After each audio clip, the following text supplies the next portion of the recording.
I see wind of night be gone. This is not your domain. In the sky. 100ට ආතගෙන් හම්බ වෙච්ච පොත් තුනක් තිබුණා.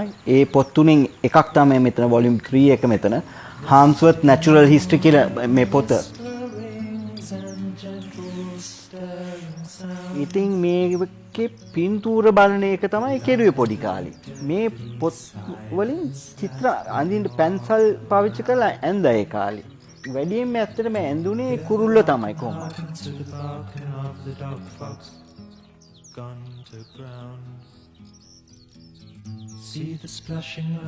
අඳින්න පටන් ගන්නකොට ජී.එම්. හෙන්රිගේ පොත තමයි තිබුණේ. ඒ පොතේ විදියට අඳගෙන ගිහිල්ලා මට තේරුණා එකම ගමනක් මම මේ චිත්‍ර අඳින්නේ.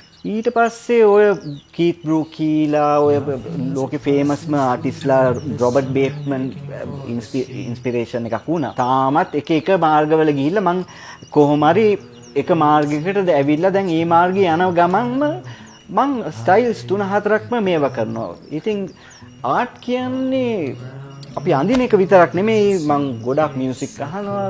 මියුසික් පැත්තෙන් ගල්පුවාම මට ගොඩක් මං කැමති පින්ක් ෆ්ලොයිඩ් තමයි මං ගොඩක් අහන්නේ. ඉතින් මං මියුසික් උත් අහගෙන චිත්‍ර අඳිනවා. 80 ගණන් අන්තිමේ එනකොට මට හිතුණා මට අඳින්න පුළුවන් කියලා. ඊට පස්සේ 90 තමයි මගේ ඉස්සල්ලාම ප්‍රදර්ශනය මං කෙරුවේ කුරුල්ලෝ සම්බන්ධ.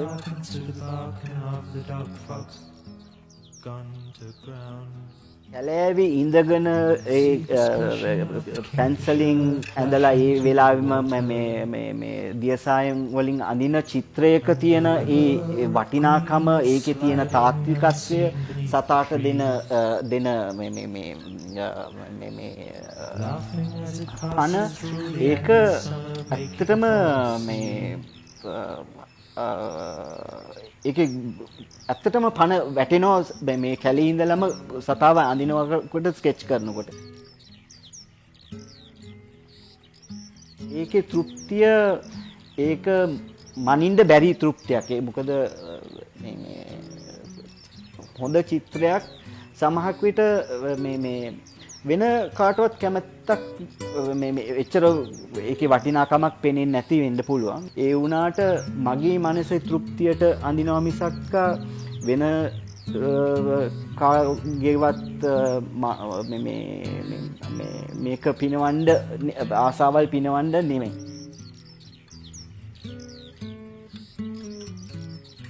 ඕනිම කෙනෙක් කිව්වොත් ඔයාගේ චිත්‍ර ආසයි කියලා ඊට වැඩිය දෙයක් නැහැ කලාකරුවෙකුට. කැමැත්තෙන් කරන දේ කැමැත්තෙන් දිගටම කරගෙන යන තරමට ආත්ම තෘප්තිය කියන දේ සල්ලි වලට ගන්න බෑ. ඒ ආත්ම තෘප්තිය අපි හොයා ගන්න ඕනේ. ඒ හොයාගෙන යන මාර්ගයේ ඉතින් කටුක අත්දැකීම් තියෙනවා. ඒව කරගෙන යන්න ඕනේ.